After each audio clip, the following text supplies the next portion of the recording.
Good morning all friends. मेरे legal advice by Sheikh Javed Mohammad advocate channel पर आपका स्वागत है। आज के वीडियो में धारा 166 मोटर यान अधिनियम 1988 के तहत जो अब मोटर दुर्घटना जब हो जाती है और क्लेम याचिका हम कोर्ट में पेश करते हैं तो उस आवेदन के फॉर्म को कैसे भरा जाएगा। हम कोर्ट में टाइपिस्ट के पास जाते हैं और उसको हम टाइप करवाते हैं तो उसमें कुल 24 जो कॉलम है वो किस प्रकार से भरे जाएंगे, ये मेरे खुद के द्वारा टाइप किया गया है। इस डिजिटल ई बुक में ये 24 कॉलम मैंने कई जगह सर्च किया तो मुझे अलग अलग उसमें कॉलम नजर आए, लेकिन ये जो प्रोफार्मा है ये 25 साल से मैं कोर्ट में अपनी वकालत में एक्सीडेंट क्लेम को केस में प्रस्तुत करने में इसका इस्तेमाल कर रहा हूं और आप सभी लोगों के लिए वही ड्राफ्ट लेके आया हूं जो मेरे खुद का आजमाया हुआ है, जिसके आधार पर मैं खुद कोर्ट में क्लेम याचिका तैयार करके पेश करता हूं। वही 24 कलम मैं आपके लिए लेकर आया हूं, उनको मैं भरना भी सिखाऊंगा आपको और साथ ही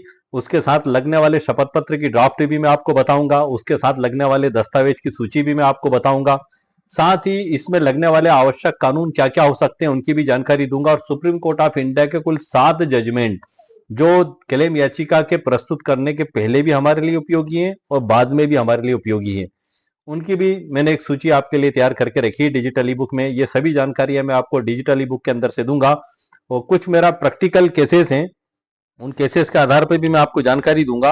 और जैसे कि हमारे वीडियो का टाइटल सर मैं आपको बता दूं खास तौर से, जो रिकॉर्डेड मतलब जो रिटर्न में जो मैं उसमें लिखूंगा यूट्यूब पे ऊपर, वही मैं आपको टाइटल पढ़ के बता रहा हूँ कि एमएससीटी कोर्ट में दुर्घटना क्लेम फॉर्म कैसे भरें। धारा 166 के 24 कॉलम, दस्तावेज सूची, शपथ पत्र व ड्राफ्ट, ये हमारे वीडियो का कॉलम है। और आज के इस वीडियो में सर मैं दो प्रकरण मेरे स्वयं के लेके आपके लिए लेकर आया हूं। एक तो प्रकरण मेरे द्वारा जो पेश किया गया है वो जो है कि 4 लोग मोटरसाइकिल पर बैठकर जा रहे थे और उनको दुर्घटना में चोटें लगी, एक वो पेश किया गया। एक पेश किया गया मेरे द्वारा डेथ क्लेम, जिसमें व्यक्ति की मोटरसाइकिल की एक ट्रक से टक्कर होने के कारण मृत्यु हो गई थी, एक उसकी ड्राफ्टिंग में लेकर बैठा हूं। तो मैं जो फॉर्म आपको भरना बताऊंगा, ये डेथ क्लेम को मैं बतौर उदाहरण के आपके लिए लेकर बैठा हुआ हूं। मैं इसी क्लेम में से जो ड्राफ्टिंग मैंने कोर्ट में तैयार करके पेश की है वो आपको पढ़ के बता भी दूंगा और समझा भी दूंगा, ताकि आपको प्रैक्टिकली ये पता लग सके कि इस प्रकार से क्लेम याचिका कोर्ट में पेश की जाती है। 24 कॉलम, कई जगह 18 कॉलम, कई जगह 20 कॉलम, लेकिन जो 25 सालों से मैं वकालत की प्रैक्टिस में जिस प्रोफार्मा को इस्तेमाल कर रहा हूं मैं वही सर आपके लिए लेकर आया हूं और इसी को मेरे द्वारा लगातार पेश किया जाता है और लगभग यहाँ पर सभी के द्वारा यही प्रोफार्मा इस्तेमाल किया जाता है। और मेरा जहां तक सोचना है कि मैंने कई जगह सर्च किया था, गूगल पे भी नेट पे भी, तो कुछ अलग अलग डिफरेंस था, तो वो जो भी हो सर, लेकिन ये परफेक्ट एक ड्राफ्ट है और अगर आपको ऐसा लगता है कोई दूसरा होगा तो आप वो देख लें, लेकिन यहाँ तो मैं प्रैक्टिकली चीज आपके सामने लेकर आया हूँ और ये जो मैंने डेथ क्लेम कोर्ट में पेश किया है उसी को आधार बनाकर मैं हर कॉलम को पढ़ के बताऊंगा, क्योंकि कॉलम तो मिल जाते हैं लेकिन अक्सर हमारे सामने समस्या आती है कि इनको भरा कैसे जाएगा।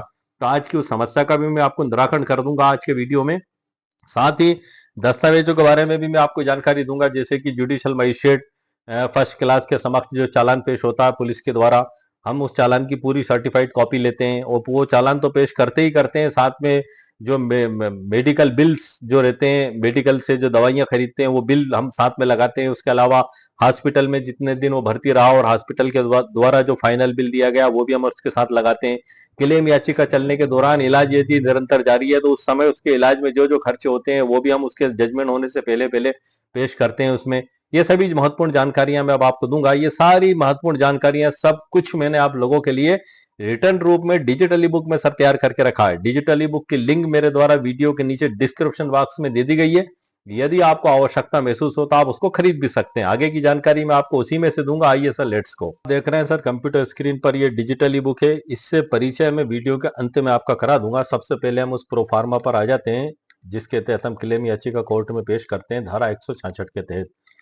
ये मैंने स्वयं ने सर टाइप किया हुआ है इसमें, आप लोगों को एक बतौर उदाहरण से समझाने के लिए, और साथ ही इसका एक आइडियल प्रारूप भी मैंने नीचे तैयार किया हुआ है। ये मेरे खुद के हाथ से टाइप किया हुआ है सर जो मैं आपको बता रहा हूँ, और ये मेरे को उसकी ड्राफ्टिंग को इसमें मैं भर के आपको बताता चलूंगा। सबसे ऊपर तो सर हम न्यायालय का नाम लिखते हैं। क्लेम याचिका के तहत सबसे पहला नाम लिखा जाता है कि न्यायालय श्रीमान सदस्य मोटर दुर्घटना दावा अधिकरण और प्रकरण क्रमांक /2025 क्लेम। उसके बाद आवेदक विरुद्ध अनावेदक आता है। तो आवेदक गण में यदि कोई व्यक्ति दुर्घटना में घायल हुआ है तो वो स्वयं आवेदक होगा, और यदि वो उसकी मृत्यु हो चुकी है तो उसके परिवार के जो सदस्य हैं जिनके द्वारा क्लेम पेश किया जाता है, जो उसके ऊपर डिपेंड थे, उनका पूरा नाम पता लिखा जाता है। आधार कार्ड में जो पूरा नाम पता वही सर आप परफेक्ट नाम पता यहाँ पर लिख दें। विरुद्ध में 3 लोगों को बनाया जाता है, गाड़ी मालिक, वाहन चालक और बीमा कंपनी।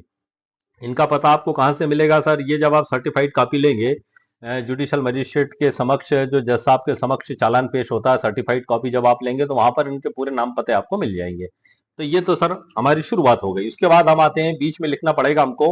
मैंने देख रहा है आप येलो कलर से हाईलाइट किया हुआ है, प्रतीकरण आवेदन पत्र अंतर्गत धारा 166 मोटरयान अधिनियम, ये सर बीच में लिखा जाएगा। उसके बाद माननीय महोदय, प्रारूप आपको मिल जाएगा, मेरी डिजिटली बुक में मैंने दे दिया।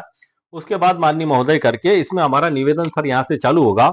अब इसमें जो निवेदन चालू होगा तो अब आपके प्रकरण में जिस प्रकार से भी परिस्थितियों वो शॉर्ट से आप निवेदन लिख दें।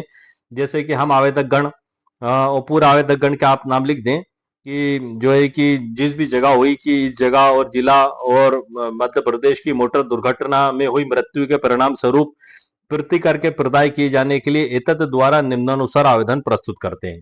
ये हमारा निवेदन हो गया। उसके बाद फिर बीच में लिखेंगे मृतक व यान आदि के संबंध में आवश्यक विशिष्टियां नीचे दी गई हैं। ये हमने बीच में हेडलाइन करके लिख दिया है। मैंने आपको येलो कलर से इसको हाईलाइट किया हुआ है, बोल्ड करके आप देख लें कंप्यूटर स्क्रीन पे। इसके बाद फिर यहाँ से हमारे कॉलम चालू होते हैं। 24 कॉलम में पूरे भरना आपको बता रहा हूँ। नंबर 1 है कॉलम नंबर, मृतक व्यक्ति का नाम, पिता का नाम। अब आप तो जानते हैं सर, ये आप आसानी से आप भर लेंगे, जो वास्तविक नाम है, नाम और पिता का नाम। दूसरे में मृतक व्यक्ति का पता, पता लिख दें जो उनके आधार कार्ड के आधार पर लिखा हुआ है। तीसरा है मृतक व्यक्ति की आयु, जो आधार कार्ड में ये जन्म तारीख आपके पास मौजूद है तो उस हिसाब से आप आयु लिख दें। चौथे नंबर के कलम में आएगा मृतक व्यक्ति का व्यवसाय, जो भी वो कारोबार करते थे, कृषक हैं, मजदूर हैं, शासकीय सर्विस में है, जो भी है आप उनका व्यवसाय यहाँ पर लिख दें। 5वें नंबर आएगा नियोजक का नाम व पता। नियोजक के नाम और पते में आपको जो है कि लागू नहीं है तो आप छोड़ दें इसको, जैसे कि मैंने इसमें लागू नहीं है लिखा हुआ है, क्योंकि वो एक किसान थे और किसानी का कार्य करते थे, तो ऐसी स्थिति में नहीं है। अगर आपको लागू होता है तो आप यहाँ पर उसका नाम और पता लिख दें, नियोजक का नाम और पता। 6ठा नंबर पे आएगा मृतक व्यक्ति की मासिक आय। अब यहाँ पर यदि वो सैलरी पेड है, उनकी तनख्वाह मिलती है, गवर्नमेंट एम्प्लॉई हैं, तो जो गवर्नमेंट की सैलरी की जो स्लिप होती है, तनख्वाह की जो स्लिप होती है, उसके अनुसार आप लिख दें। वरना यहाँ पर 25,000 रुपए की आमदनी हमारे द्वारा लिखी गई है एक सामान्य तौर पे। इसके बाद आता है 7वां कॉलम, क्या मृतक आयकर देता था? तो यदि नहीं देता था तो नहीं, यदि देता था तो आप यस करके लिखे और पूरी फिर उसकी उल्लेख भी आपको करना पड़ेगा। इसके बाद आएगा सर 8वां नंबर, बाद आएगा सर फिर 8वें नंबर का कॉलम है दुर्घटना का स्थान, तारीख व समय। तो दुर्घटना की स्थान, तारीख और समय आप लिख दें। 9वें नंबर पे आएगा पुलिस थाने का नाम और पता जिसकी अधिकारिता में दुर्घटना हुई या रजिस्ट्रीकृत हुई है। तो यहाँ पर आप जो है कि जो भी थाना हो उस थाने का नाम लिख दें, कि पुलिस थाना जो भी हो उसका आगे उसके आप नाम लिख दें। उसके बाद आएगा सर 10वें नंबर के कॉलम पे, क्या मृतक दुर्घटनाग्रस्त यान द्वारा यात्रा कर रहा था? तो इसमें हमें लिखना है नहीं, क्योंकि जिस वाहन ने हमें टक्कर मारी है उसमें तो हम कोई यात्रा कर नहीं रहे थे। हमारा जो पक्षकार है वो मोटरसाइकिल से जा रहा था गांव के लिंक रोड से होता हुआ मेन हाईवे पे, और वहां पे उसको एक ट्रक के द्वारा टक्कर मारी गई थी। तो दुर्घटना जिसने की है, हम उसमें कोई यात्रा कर नहीं रहे थे, तो इसमें हमने यहाँ पर नहीं लिख दिया। इसके बाद आएगा सर 11वें नंबर का कॉलम, दुर्घटना में हुई। ये आप आपके हिसाब से कुछ इसमें आप परिस्थिति के हिसाब से चेंज करके लिख सकते हैं सर। ये मैं जो मेरे द्वारा कोर्ट में क्लेम पेश किया गया है व्यक्ति की मृत्यु होने पर दुर्घटना में, उसके आधार पर मैं आपको पूरा बता रहा हूँ। यदि आपकी केस की परिस्थिति कुछ इससे डिफरेंस है, जैसे कि मामूली चोटें लगी हैं, ज्यादा चोटें लगी हैं, तो आप इसको उस हिसाब से एडजस्ट कर लेना, उसमें संशोधन कर लेना आप आपकी कंडीशन के हिसाब से। 11वें नंबर में आएगा दुर्घटना में हुई क्षतियों का स्वरूप और क्षतियों का निरंतर प्रभाव यदि कोई हो नाम दें। अब ये जो 11वें कॉलम में सर जो मैंने आपको बताया था, तो इसमें जो लिखा गया है कि यह की दुर्घटना में आई चोटों के परिणाम स्वरूप मृत्यु हो गई, उस व्यक्ति का नाम लिखते हुए हमने लिख दिया मृत्यु हो गई। क्यों? क्योंकि उसकी मृत्यु हो चुकी थी। अब यदि आपके मामले में मृत्यु नहीं हुई है तो जिस भी प्रकार की चोटें आई हैं कि हड्डी टूट गई, फ्रैक्चर हो गया, दांत टूट गए, या राड डली, स्टील की वो जो राडें डलती हैं, इतने टांके आए, और जो भी हो, स्थायी विकलांगता आ गई और उम्र भर के लिए विकलांग हो गया, 100%, 80% डॉक्टर से सर्टिफिकेट बनवा लें आप, वो भी साथ में लगा दें, तो उस हिसाब से आप इस कॉलम में उसकी एंट्री आप करेंगे 11वें नंबर पे। 12वें में आएगा सर चिकित्सा अधिकारी आबलिक व्यवसायी का नाम और पता जिसने मृतक की देखभाल की हो। अब जिस जिस डॉक्टर ने उनका इलाज किया उनका नाम पता आप यहाँ लिख दें। जैसे ही एक्सीडेंट हुआ आप सबसे पहले जिस हॉस्पिटल में ले गए, फिर यदि वहां से दूसरी जगह ले गए, जहां जहां इलाज हुआ तो डॉक्टर का पूरा आप इसमें उल्लेख कर दें, क्योंकि उनके पर्चे आप लगाएंगे इसमें, इसलिए उनका नाम आप यहाँ पर लिख दें। मेरे इस मामले में सर जो था, ये 12वें नंबर के कॉलम में चिकित्सा अधिकारी आबलिक व्यवसायी का नाम और पता जिसमें मृतक की देखभाल की हो। तो इसमें ये जो लिखा गया है सर हमारे द्वारा, जो मैं आपको बता रहा हूं अभी, कि या कि उक्त दुर्घटना में आई चोटों के परिणाम स्वरूप नाम जिसकी मृत्यु हुई है कि मृत्यु इलाज के दौरान घर लाने पर हो गई। मतलब यहाँ पर इतना मौका ही नहीं मिला। अब यदि आपके मामले में ऐसा है कि आप हॉस्पिटल ले गए और 1-2 दिन वो भर्ती रहे या 1 दिन भर्ती रहे, उसके बाद उनकी मृत्यु हुई, तो उस समय जिन डॉक्टर साहब ने इलाज किया था आप उनका उल्लेख इसमें कर दें। 13वें नंबर के कॉलम में आएगा उपचार की कालावधि और उपगत व्यय। उपचार की कालावधि और उपगत व्यय में आपको हमने लिखा हुआ है सर इसमें इकाई, दहाई, सैकड़ा, हजार, 10,000, लाख, 4 लाख रुपए आपके मामले में जो खर्चा हुआ वो आप वहां पर वो लिख दें। आपके जो बिल और जो भी पर्चे आपके पास होते हैं डॉक्टर का फाइनल बिल, मेडिकल के बिल जोड़ के पूरा फाइनल आप लिख दें। इसके बाद 13 का में आता है, इसमें जो मैंने लिखा हुआ है, क्षति का स्वरूप तथा स्थायी असमर्थता कारित हुई है। अब यदि आपके इसमें हुई है तो आप लिखें और नहीं हुई है तो आप नहीं लिखें। जैसे कि इसमें लिखा हुआ है कि उक्त दुर्घटना में आई चोटों के परिणाम स्वरूप नाम लिख दिया उसका कि मृत्यु हो गई, तो अब मृत्यु हो गई तो अब क्षति का काम ही नहीं बचा सर। यदि आपके इसमें जिस प्रकार की भी उसमें चोटें लगी हैं, क्षति हुई है, या तो हड्डी टूट गई है, फ्रैक्चर हो गया, स्थायी विकलांगता आ गई, तो आप उसका उल्लेख कर दें। जो डॉक्टर के द्वारा जो जानकारियां दी जाती हैं, जो बताया जाता है, उसके आधार पर आप उसमें लिख दें।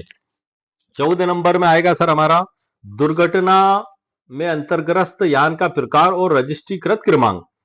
तो यहाँ पर जिस वाहन ने टक्कर मारी है उसका आपको क्रमांक लिखना है। जैसे कि ट्रक क्रमांक हमारे द्वारा इसमें लिख दिया गया है, यह आपको पूरा मिल जाएगा जब आप चालान की सर्टिफाइड कॉपी लेंगे, तो उसमें पुलिस के द्वारा एक जब्ती पत्रक तैयार किया जाता है। तो जब्ती पत्रक में कौन कौन से कागज जब्त किए जाते हैं उनका उल्लेख रहता है, तो उसमें से आपको जानकारी मिल जाएगी।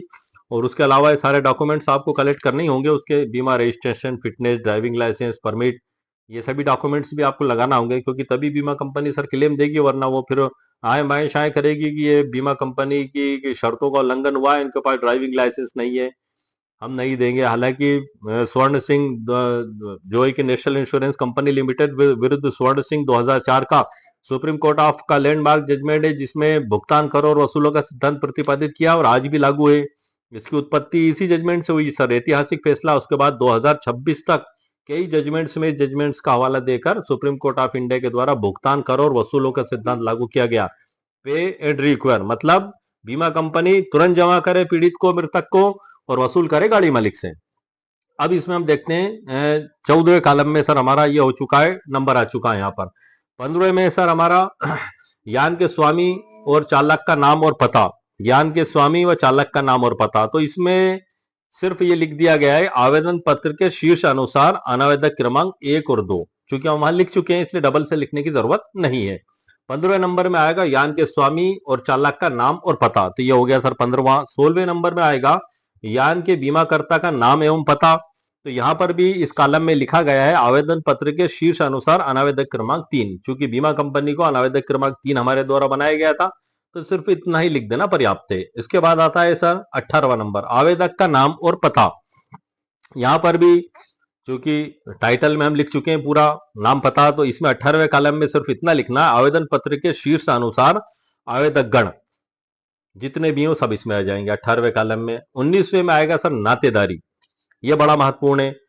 अब इसमें जो मृतक जो भी नाम है उसका के आवेदक क्रमांक 1 पत्नी एवं 2 लगायत 8 संतानें हैं, ये हमारे द्वारा लिखा गया है। मैंने आपको पढ़ के इसलिए बताया ताकि आप समझ सकें कि आप आपके मामले में जो भी रिश्तेदारी हो, जो भी डिपेंडेंसी उनकी हो, आप उस हिसाब से वो रिश्तेदारी का इस प्रकार से लिख दें। क्या लिखना है सर नातेदारी में?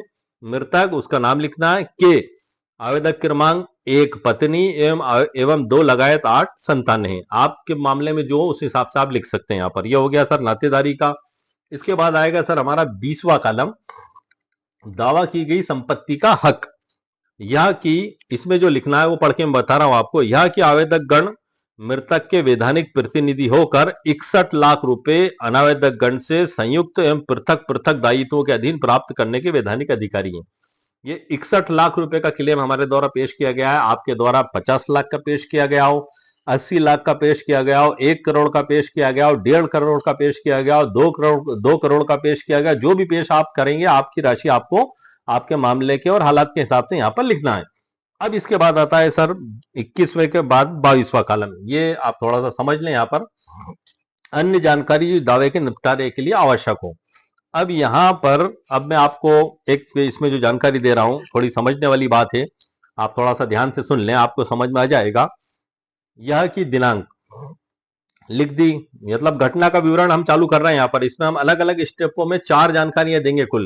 ये कौन से कॉलम में सर? कॉलम नंबर 12 में। अक्सर लोग यहाँ पर थोड़ा सा चूक कर जाते हैं, लेकिन मैं आपको बता दूं, आप उस हिसाब से समझ लें इसको कि यह कि दिनांक, अब घटना का पूरा विवरण आ जाएगा। को समय 1:30 बजे हम आवेदक गण क्रमांक 1 के पति व अनावेदक क्रमांक 2 लगायत 8 के पिता, मृतक उसका नाम आ जाएगा, मोटरसाइकिल से अपने साथी जो भी था को पीछे बैठाकर फलानी जगह से फलानी जगह जा रहा था। जैसा ही जोड़ के पास हम जो भी एबी रोड पर पहुंचे और सामने से जिस भी शहर से आते हुए एक ट्रक क्रमांक लिख दें उसका का चालक अनावेदक क्रमांक 1 और अनावेदक क्रमांक 2 के स्वामित्व के वाहन को तेजी एवं लापरवाही पूर्वक चलाकर लाया और उस व्यक्ति का नाम जिसको टक्कर मारी और गाड़ी चालक को की मोटरसाइकिल में सामने से टक्कर मार दी, जिससे मोटरसाइकिल चालक उसका नाम लिखना होगा। पूरी घटना जो आपने एफआईआर में आपने लिखाई है वही, कोई इसमें अलग से नहीं जाना है अपने को, नए फैक्ट लेके नहीं आना है सर, आप ध्यान रखिएगा।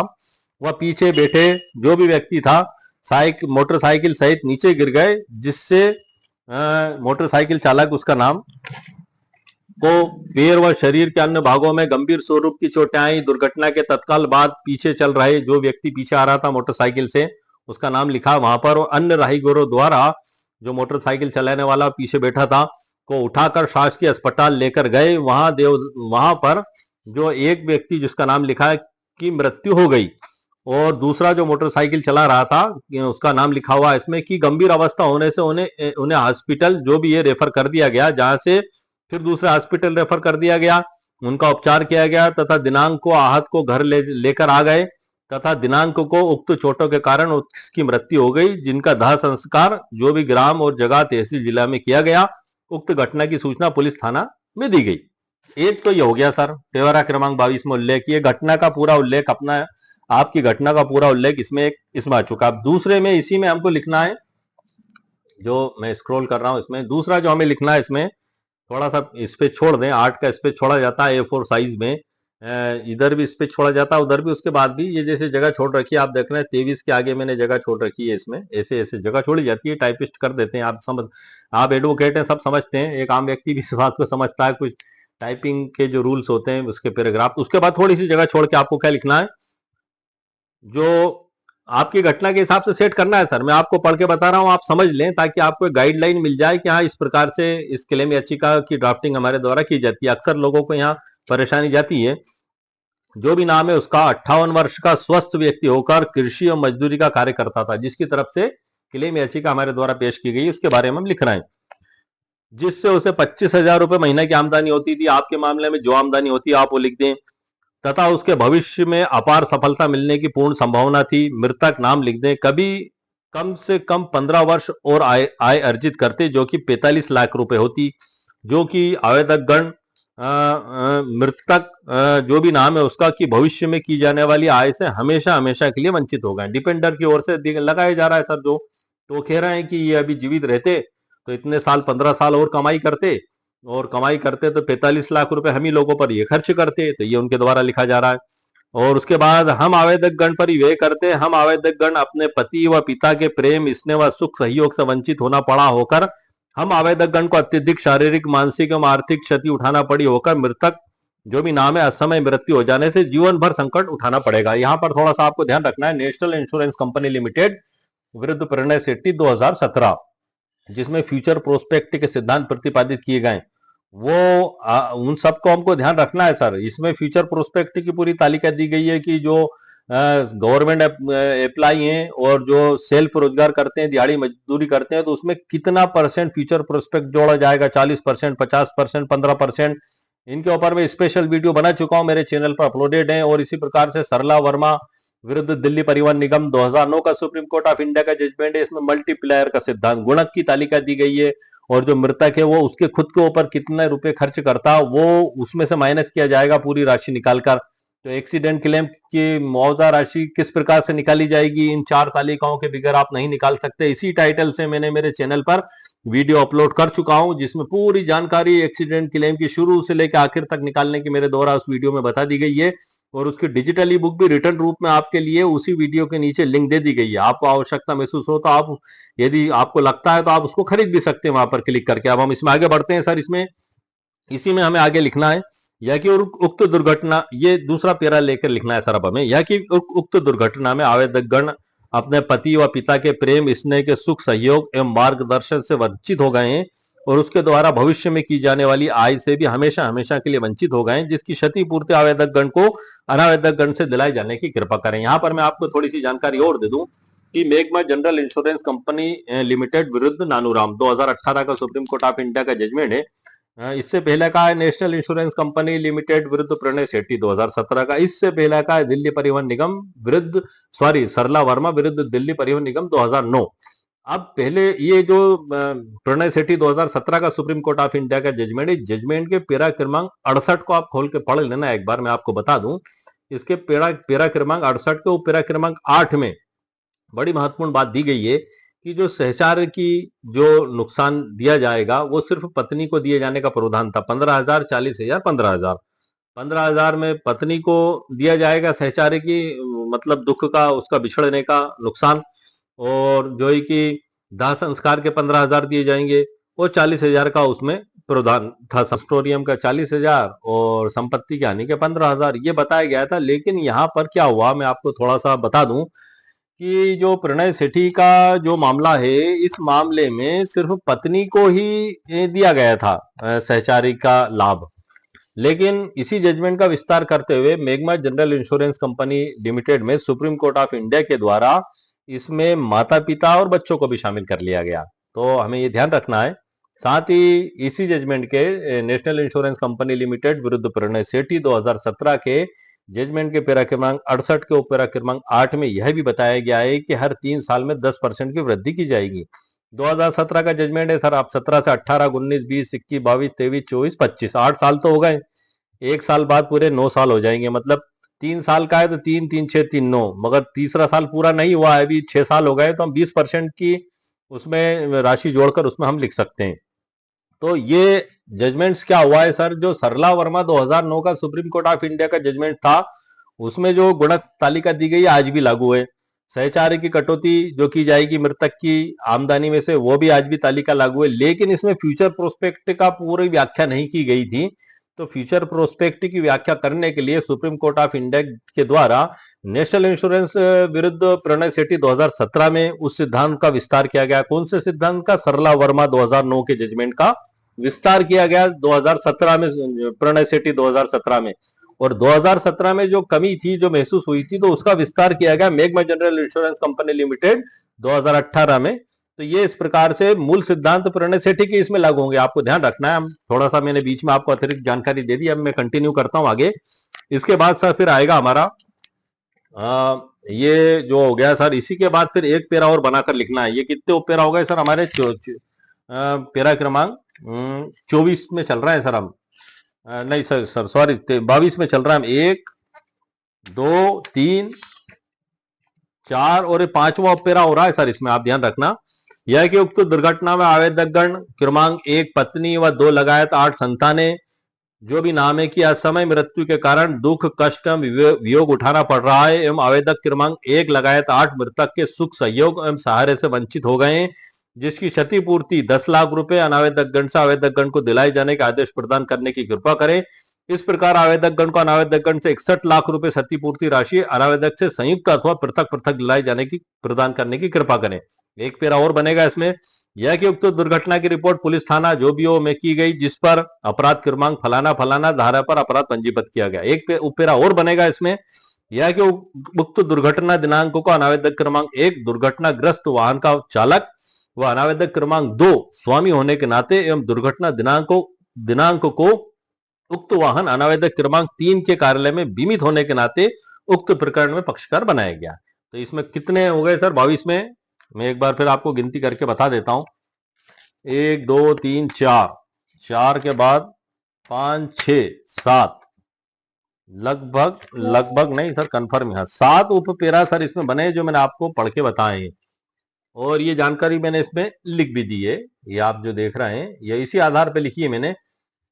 जैसे कि 22 में यह कि घटना का विवरण, चोट का विवरण, आय के बारे में नुकसान, प्रेम व स्नेह का नुकसान आदि की क्षति, इलाज में हुआ खर्चा, दाह संस्कार का खर्च, आश्रितों की हानि, पुलिस में दर्ज एफआईआर का व धारा का उल्लेख आदि करना है तथा यह भी लिखना है कि दुर्घटना दिनांकों का अनावेदक क्रमांक 1 दुर्घटनाग्रस्त वाहन का चालक व अनावेदक क्रमांक 2 स्वामी होने के नाते व दुर्घटना दिनांक को उक्त वाहन अनावेदक क्रमांक 3 के कार्यालय में बीमित होने के नाते उक्त प्रकरण में पक्षकार बनाया गया। अब यहां से आएगा सर इसके बाद पेरा क्रमांक 23, यह कि आवेदक इस माननीय न्यायालय से निम्नांकित सहायता प्रदान किए जाने की प्रार्थना करता है। इसके बाद सर यहाँ पर हमारी सहायता होगी। अब सहायता किस प्रकार से होगी मैंने आइडियल प्रारूप में लिखा हुआ है, मैं आपको नीचे भी बता दूंगा। यहाँ पे बता देता हूँ नंबर आ करके जो लिखा गया है मेरे द्वारा, यह कि आवेदक को अनावेदक गण से संयुक्त अथवा पृथक पृथक दायित्व के अधीन एक मुश्त 61 लाख रुपए क्षति धन अवार्ड राशि दिलवाई जाए। दूसरा यह कि आवेदक गण को अवार्ड धनराशि पर आवेदन दिनांक से वसूली दिनांक तक 12% प्रति वर्ष की दर से ब्याज धनराशि भी अनावेदक से दिलाई जाए। सा है यह कि आवेदक गण को अनावेदक गण से इस आवेदन का संपूर्ण व्यय, परिव्यय एवं अन्य न्यायोचित सहायता जिसे आवेदक गण प्राप्त करने का पात्र एवं अधिकारी हो दिलाया जावे। आएगा यह कि योग्य सहायता जो माननीय न्यायालय उचित समझे आवेदक गण को अनावेदक गण से न्याय हित में दिलाई जावे। ये हो गया सर पेरा क्रमांक 23 की प्रार्थना। उसके बाद आएगा पेरा क्रमांक 24, जो अंतिम पेरा है, यह कि आवेदन पत्र, मय नकल, मेमो, वकील पत्र, फेरिस्त अनुसार दस्तावेज आदि के साथ निर्धारित न्याय मुद्रांक पर प्रस्तुत है। उसके बाद नीचे आ जाएगा सर आवेदक गण का पूरा नाम और पता, और उसके बाद आ जाएगा सत्यापन। सत्यापन में आपको क्या लिखना है सर? सत्यापन में जो हम लिखते हैं जनरली कि हम आवेदक गण बाई स्थान जो भी है सत्य प्रतिज्ञा से सत्यापित करते हैं कि आवेदन पत्र के पद क्रमांक 1 लगायत अंत तक का समस्त लेख हमारे निजी ज्ञान एवं जानकारी के आधार पर सत्य एवं सही है। इसमें कोई असत्य तथ्य अंकित नहीं किया गया है और ना ही सत्य तथ्य को छुपाया गया है। उसके बाद फिर नीचे इति दिनांक और पूर्व आवेदक गण के नाम। ये चीज मैं इसमें नहीं लिख पाया हूं अभी, सत्यापन मैं अभी इसमें बढ़ा दूंगा, लेकिन जो आइडियल प्रारूप है उसमें मैंने इसको बढ़ाया हुआ है। अब ये तो हो गया सर हमारा। सर ये तो मैंने हाथ से टाइप किया हुआ था जो आपको बता दिया। इसका आइडियल प्रारूप भी मैंने इसके नीचे दिया हुआ है, आप देख लेना। इसमें मैंने और डिटेल में लिख दिया हुआ है इसमें, जैसे कि वही आवेदक गण, अनावेदक गण और उसी प्रकार से 3 लोगों को इसमें विपक्षी बनाया गया है, बीच में वो लिखा गया है डिटेल। और वही 24 कॉलम 24 कॉलम मेरे द्वारा इसमें लिखे गए हैं। उसके आगे भरने का तरीका भी बताया गया है। ये पूरे कॉलम इसमें मौजूद हैं। और घटना का जो विवरण, जो 22वां कॉलम सबसे बड़ा पेरा होता है सर, इसमें हमें इसमें ही सब कुछ जानकारी भरना होती है, इसलिए मैंने आपको पूरे विस्तार से पढ़ के समझा दिया। एक उदाहरण लिया है मैंने आपके सामने, मेरे खुद के द्वारा जो कोर्ट में एक्सीडेंट क्लेम पेश किया गया है जिसमें दुर्घटना में मृत्यु हो गई थी, उसी को आधार लेकर मैंने आपके सामने बनाया। एक और प्रकरण है सर ये जो ये मेरे द्वारा पेश किया गया है। इसमें क्या हुआ था कि उनको चोटें लगी थी, तो मैंने एक चीज आपको उदाहरण के तौर पे बता दी, उससे आप समझ सकते हैं कि किस प्रकार से संपूर्ण क्लेम याचिका तैयार की जाती है। आप उससे स्वयं आप समझ जाएंगे, अंदाजा लगा लेंगे। खाली आपको घटना का विवरण और केस की कंडीशंस आपको बदलना होंगे। ये आइडियल प्रारूप है सर जो मेरे द्वारा दिया गया है। सहायता और प्रार्थना है, न्याय शुल्क, इसमें सत्यापन दे दिया है सर मैंने इसमें आइडियल प्रारूप में। अब यहाँ पर आते हैं सर दस्तावेज सूची। इसके साथ लगने वाला शपथ पत्र की ड्राफ्ट मैंने नीचे दी हुई है, और ये जो मैंने आपको दिया था इसी में से मैं आपको शपथ पत्र आगे दिया हुआ है। मैंने इसमें बता दूं, ये इसका रिटर्न स्टेटमेंट दिया गया था सामने वाले के द्वारा, जवाब दावा वो भी इसमें लगा हुआ है। और कोर्ट के द्वारा इसमें फैक्ट ऑफ वाद विषय भी बनाए जाते हैं, पाँच छः के समथिंग वाद विषय सर इसमें बनाए जाते हैं। अब वो बात का मैटर है। मैं अभी आपको ओनली फॉर शपथ पत्र की ड्राफ्ट इसमें बता देता हूँ आपको। शपथ पत्र की ड्राफ्ट मैंने आगे तैयार की हुई है सर, उसी में से मैं भी आपको पढ़ के बता दूंगा। ये आप देख लें, इसमें दस्तावेज सूची जो संभावित सूची इसके साथ लगेगी। नंबर 1 है वकालतनामा और मुख्य दावा, हमारा आवेदन 24 कॉलम का जो है। तीसरे में शपथ पत्र हो गया, उसके साथ में फिर एफआईआर हो गई। और 5वें नंबर पे हो गया नक्शा मौका, जब्ती पत्रक, वाहन लाइसेंस आरसी आदि, और उसके बाद एमएलसी रिपोर्ट, प्राथमिक उपचार रिपोर्ट। एक आइडियल तरीके से मैंने बनाया है सर। आपके पास और भी अतिरिक्त डॉक्यूमेंट्स हो तो आप वो भी लगा सकते हैं। ऐसा नहीं है कि जो मैंने लिख दिया यही सब कुछ हो गया। यह एक उदाहरण के तौर पे मैं आपको बता रहा हूँ। हर केस के हालात और परिस्थिति के हिसाब से दस्तावेज बदल जाएंगे। आपका मामला जिस प्रकार से, वो दस्तावेज आपको लगाना होंगे। एक एक्सीडेंट क्लेम मैंने पेश किया था, सिर्फ खरोच आई थी। सरकारी अस्पताल में गए, वहां पर सरकारी अस्पताल से उन्हें फ्री में दवा दे दी गई और वो घर आ गए, और एक्सीडेंट क्लेम मेरे द्वारा लगाया गया। 5,000 रुपए का एक्सीडेंट क्लेम उसमें कोर्ट में पेश किया गया। उसमें कोई दस्तावेज ही नहीं थे, तो अब कहां से लगाते? ना हॉस्पिटल में भर्ती हुए, ना कोई चोटें लगी, लेकिन उनकी इच्छा थी कि वकील साहब आप लगाएं, तो मैंने पेश कर दिया। तो ये इस प्रकार से मैं आपको समझाने के लिए बता रहा हूं कि ऐसे मामले भी बन सकते हैं। तो ये आप उसको अपने हिसाब से इसमें अमेंडमेंट करके आप उस प्रकार से ड्राफ्टिंग आप कर ले। सातवां दस्तावेज है sir, medico legal case, MLC report, प्राथमिक उपचार रिपोर्ट। आठवां है पोस्टमार्टम रिपोर्ट, मृत्यु के मामले में। और नवे में मर्ग इंटीमेशन, जांच की सत्य प्रतिलिपि। और नगर डेथ सर्टिफिकेट, मृत्यु प्रमाण पत्र नगर निगम या ग्राम पंचायत का। 12वें में अस्पताल का डिस्चार्ज कार्ड। और 13वें में डॉक्टर के पर्चे व जांच रिपोर्ट, एक्सरे, एमआरआई। 14 में समस्त मेडिकल स्टोर्स व अस्पताल के ओरिजिनल बिल व रसीदें। 15वें में मेडिकल बोर्ड द्वारा जारी दिव्यांगता या अपंगता डिसेबिलिटी सर्टिफिकेट। उसके बाद 16 नंबर में मृतक या घायल का आयु प्रमाण पत्र, अंक सूची जैसे जन्म प्रमाण पत्र, पैन कार्ड जो भी हो। 17वें नंबर में ये दस्तावेज सूची है सर, जो हमें एक क्लेम याचिका के साथ पे लगाई जाएगी हमारे द्वारा। 16वें में मृतक या घायल का आयु प्रमाण पत्र, ये हो गया सर। 17वें में मृतक घायल का पहचान व पता प्रमाण पत्र, जैसे कि आधार कार्ड वगैरह। 18वें में आएगा सर, 18वें में मृतक या घायल का आयु प्रमाण पत्र हो गया। 18वें में सर आएगा सभी आवेदक आबलिक वारिसों का पहचान व पता का प्रमाण पत्र। 19 में आएगा मृतक या घायल की आय का प्रमाण पत्र, जैसे कि वेतन पर्ची, फार्म 16, आईटीआर, बैंक स्टेटमेंट, कृषि भूमि पावती जो भी हो। 20वें में आएगा दुर्घटना कारित वाहन की आरसी, बीमा पॉलिसी, फिटनेस परमिट की प्रति। 21वें में आएगा अनावेदक चालक का ड्राइविंग लाइसेंस की प्रति। 22वें में आएगा विधिवत वारिस प्रमाण पत्र, संबंध दर्शाने वाली समग्र आईडी, राशन कार्ड। ये सब आपको इसमें लगाना है। नीचे फिर वकील साहब का नाम, स्थान, दिनांक आ जाएगा। इसमें थोड़ी सी जानकारी और मैं दे दूं, विशेष टिप मैंने लिखी है इसमें। ट्रिब्यूनल में मेडिकल क्लेम पास कराने के लिए मेडिकल स्टोर और अस्पताल के मूल ओरिजिनल बिल ही आपको पेश करना, फोटोकॉपी से काम नहीं चलेगा, अदालत उसको नहीं मानेगी सर। दूसरा, डार का उपयोग यदि पुलिस द्वारा अदालत में डिटेल्ड एक्सीडेंट रिपोर्ट जमा की जा चुकी है तो उसकी पूरी कॉपी सूची के अनुसार संलग्न करने से केस की गति तेज हो जाती है। अब यहां से हम शपथ पत्र की ड्राफ्ट ले लेते हैं सर। वही ऊपर नाम पता लिखना है, अनावेदक, आवेदक, अनावेदक शॉर्ट में लिखना है, बीच में शपथ पत्र लिखना है। कोई बहुत लंबी चौड़ी ड्राफ्ट नहीं है सर। मैं शपथ पूर्वक सत्य कथन करता हूँ, पूरा नाम पता लिख दें। जो याचिका 4-6 है तो उनकी तरफ से एक भी पेश कर सकता है एफिडेविट। और यही हमें लिखना है कि मैं उक्त प्रकरण में आवेदक क्रमांक 1 हूं तथा अन्य जो भी रिश्ता है के नाते उक्त दावा आवेदन के पत्र के तथ्यों परिस्थितियों से अच्छी तरह जो है कि जानकारी रखता हूं। यह कि मेरे द्वारा धारा 166 मोटर यान अधिनियम के अंतर्गत प्रस्तुत प्रतिकर आवेदन पत्र के चरण क्रमांक 1 से 24 में दी गई समस्त जानकारी विवरण मेरी व्यक्तिगत जानकारी प्राप्त अभिलेखों तथा पुलिस व चिकित्सीय दस्तावेजों के अनुसार पूर्णतः सत्य एवं सही है। ये टाइपिस्ट के पास भी प्रोफार्मा रहता है, कई बार वो बना सकते हैं, बहुत शॉर्ट में, कोई बड़ा नहीं है सर, सिंपल सा है। तीसरे कॉलम में आप लिख दें उक्त दुर्घटना के संबंध में मेरे अन्य किसी आवेदक द्वारा भारत के किसी भी अन्य मोटर दुर्घटना दावा अधिकरण, एमएसीटी या न्यायालय में पूर्व से कोई अन्य क्लेम याचिका का आवेदन प्रस्तुत नहीं किया गया है।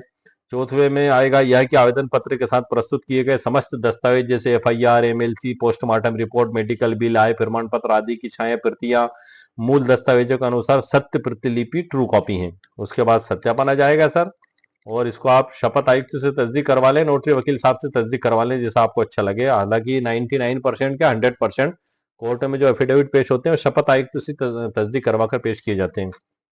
अब इसमें शपथ पत्र संबंधी विशेष नियम भी मैंने लिख दिए, जैसे शपथ पत्र पर शपथ ग्राही को स्वयं अपने हस्ताक्षर करना होंगे। कोई भी व्यक्ति किसी अन्य आवेदक के हस्ताक्षर नहीं कर सकता। अब आपने उसमें 6 लोगों का आवेदक बना लिया, अब आप सोच रहे हैं कि हम 6 लोग तो है ही नहीं, हम शपथ पत्र कैसे बनाएं, तो चलो हम ही दस्तखत कर देते हैं उनके, तो ये सर गैर कानूनी हो जाएगा। आप एक है तो एक ही सबकी तरफ से लगा दे, वकील पत्र पे तो दस्तखत है ही सभी के, आपको तो खाली उसके क्लेम याचिका के समर्थन में लगाना है, तो एक व्यक्ति भी लगा सकता है, सभी की तरफ से भी लगा सकता है, मतलब उनके बिहाफ पर कि हमारे द्वारा पेश की गई रहेगा एक ही का वो शपथ पत्र। इस प्रकार से नाबालिग आवेदक, यदि आवेदकों में नाबालिग माइनर बच्चे हैं तो उनकी ओर से उनकी माता या प्राकृतिक संरक्षक अपनी हैसियत से हस्ताक्षर करेंगे।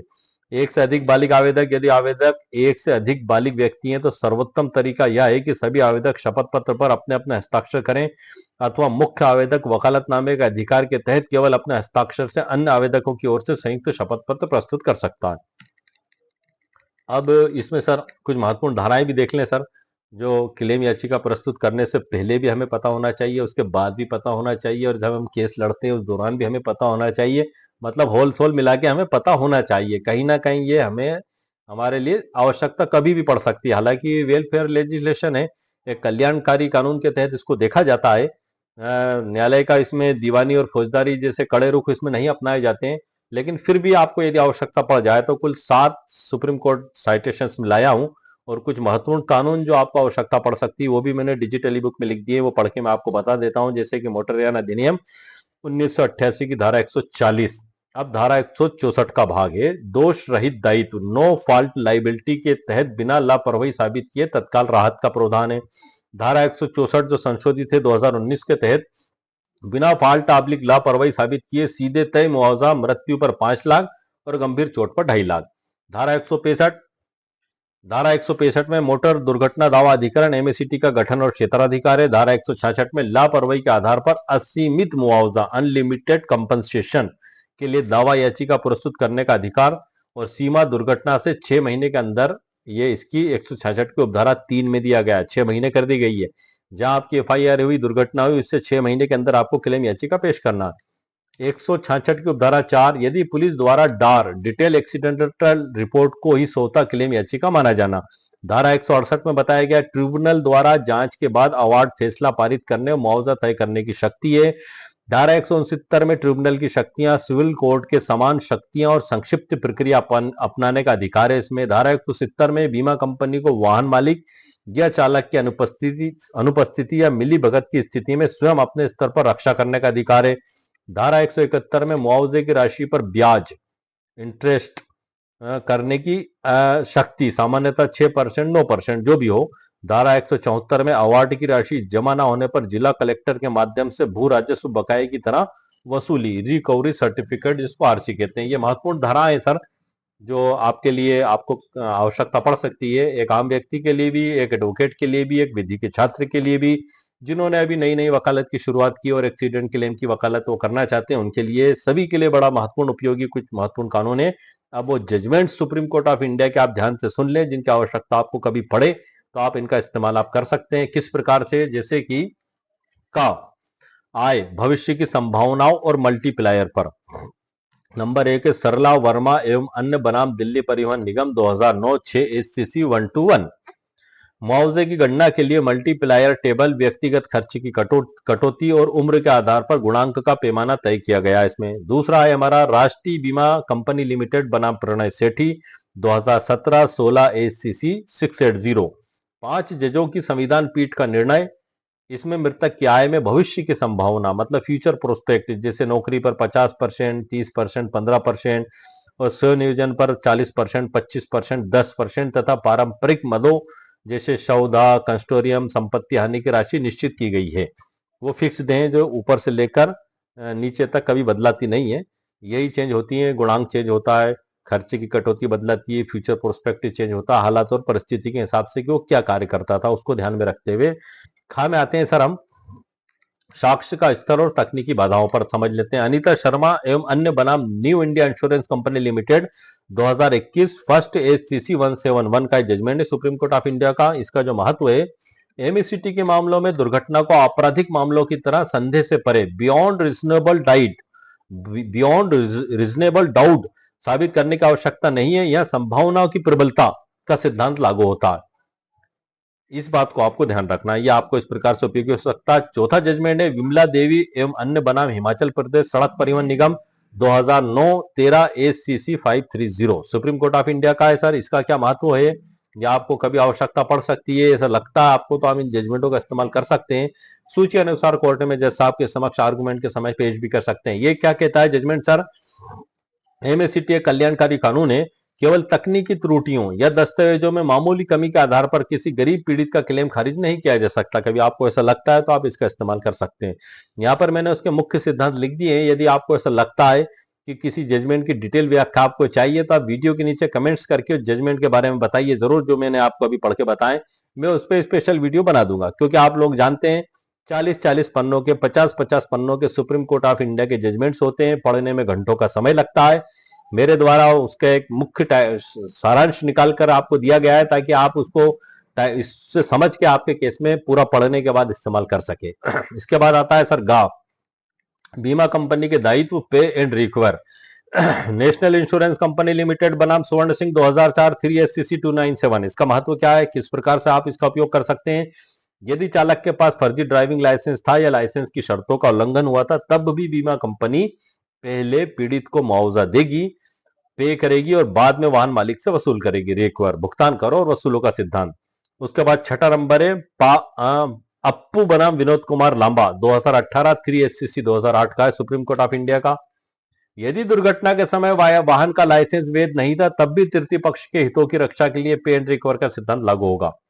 ये 2018 का है सर। इस सिद्धांत का जन्मदाता है नेशनल इंश्योरेंस कंपनी लिमिटेड विरुद्ध स्वर्ण Singh 2004, supreme Court of India का, जो अभी जस्ट मैंने आपको बताया था। घा में हम देख लेते हैं सर, घायलों के लिए नॉन पिक्यूनरी डैमेज, शारीरिक व मानसिक कष्ट पर, जिसमें 7वें नंबर का सुप्रीम कोर्ट ऑफ इंडिया का जजमेंट है राजकुमार बनाम अजय कुमार 2011 फर्स्ट 1SCC 343। इसका जो महत्व है, स्थायी विकलांगता के मामले में शारीरिक क्षमता की हानि और भविष्य की आजीविका पर पड़ने वाले प्रभाव की गणना का सही तरीका जस्टिस द्वारा समझाया गया है। ये हो गए सर हमारे कुल 7 जजमेंट। तो इस प्रकार से आज के वीडियो में मैंने आपको मुकम्मल कानूनी जानकारी प्रदान कर दी है कि धारा 166 क्लेम याचिका का ड्राफ्ट क्या होगा, वो ड्राफ्ट इस ई बुक के अंदर दे दिया। भरने का तरीका क्या होगा, वीडियो के अंदर बता भी दिया है, रिटर्न रूप में इसमें मौजूद भी है। क्या क्या कानून आपको इसमें जरूरी हो सकते हैं वो भी मैंने आपको वीडियो में बता दिया है, रिटर्न रूप में आपको दे दिया है। कौन कौन से सुप्रीम कोर्ट के जजमेंट है, कुल 7 जजमेंट मैंने आपको वीडियो के अंदर बता भी दिए, इसमें लिख भी दिया है।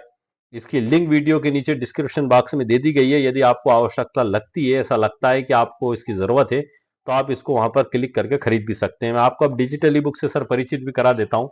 यहाँ से इसके बाद सर फिर यहाँ से अध्याय 1 चालू होता है हमारा, और इसमें समथिंग 250-300 के समथिंग इसमें प्रश्न है। और ये हमारा उसका टाइटल का नाम है, वीडियो का भी नाम है हमारा। जो वीडियो का टाइटल है वो यही है, एमएससीटी कोर्ट में दुर्घटना क्लेम फॉर्म कैसे भरें, धारा 166 के 24 कॉलम, शपथ पत्र, दस्तावेज सूची और ड्राफ्ट। यही हमारे वीडियो का टाइटल है, यही ई बुक का भी टाइटल है। इसमें एक लगाए 217 धाराओं की मैंने संक्षिप्त जानकारी भी दी है। इसमें अध्याय चालू होते हैं सर। अध्याय 1 में मोटरयान अधिनियम 1988 का परिचय। यह अध्याय सर कुछ 6-7 अध्याय ऐसे जो मैं एक्सीडेंट क्लेम की हर ई बुक में रखता हूँ, क्योंकि ये बेसिक धारा है सर, 1 लगाए 217। उसके बाद फिर मैं उसमें अलग अलग तरीके से अध्याय जोड़ता हूँ। अध्याय 2 में driving licence, DLO conductor licence. 3 में है मोटर वाहनों का पंजीकरण। 4 में परमिट और वाहनों का नियंत्रण। 5 में सड़क सुरक्षा यातायात नियंत्रण। 6 में बीमा और तृतीय पक्ष देयता। 7 में क्लेम ट्रिब्यूनल का गठन और कार्य प्रणाली। 8 में क्षेत्राधिकार और याचिका दायर करना, धारा 166। 9 में समय सीमा और देरी माफी। 10 में मुआवजे की गणना। 100% विकलांगता और गंभीर चोट के मामले अध्याय 11 में है। इसमें एक जजमेंट है सर हंसराज विरुद्ध मुकेश नाथ 2026 का, सुप्रीम कोर्ट ऑफ इंडिया का। 58 लाख का सुप्रीम कोर्ट ऑफ इंडिया के द्वारा इसमें जो है कि मुआवजा राशि दी गई। इस पे स्पेशल वीडियो बना चुका हूं मैं, चैनल पर अपलोडेड है। उसकी डिजिटल ई बुक, उसमें उपयोग आवश्यक कानूनी सिद्धांत सब कुछ उसमें दिए गए, आप देख सकते हैं। अध्याय 12 में सुप्रीम कोर्ट के लैंडमार्क जजमेंट 2026 तक के। 13वें में अपराध दंड और कानूनी प्रक्रिया। 14 में ड्राफ्टिंग किट। 15 में अक्सर पूछे जाने वाले प्रश्न। 16 में धारा 1 क्या कहती है। 17 में मोटर वाहन अधिनियम 1988 का उद्देश्य, और 1988 मोटर वाहन अधिनियम क्या कहता है। 18वां मोटर एक्सीडेंट क्लेम में कितना समय लगता है, 19वां अध्याय। 20वें में अगर कोई मेरी बाइक चला रहा हो और एक्सीडेंट हो जाए तो क्या होता है, ये 20वां अध्याय। अध्याय 21 में क्या मैं दुर्घटना के 1 महीने बाद बीमा का दावा कर सकता हूँ। अध्याय 22 में मोटर वाहन अधिनियम की धारा 177 के तहत क्या अपराध है। 23वां अध्याय मोटर वाहन अधिनियम 1988 की कौन सी धारा मुआवजे के लिए आवेदन प्रदान करती है। ये जो अध्याय है, इन्हीं टाइटल और शीर्षक से मैं मेरे चैनल पर वीडियो भी सर बना चुका हूँ। मैंने आपको अध्याय पढ़ के इसलिए बताए हैं क्योंकि हो सकता है कि आप मेरा ये वीडियो देख रहे हैं और आपके मन में और भी बहुत से सवाल चल रहे हैं आपके दिमाग के अंदर, और आप वो चाहते हैं कि वो आपको कहाँ मिलेंगे।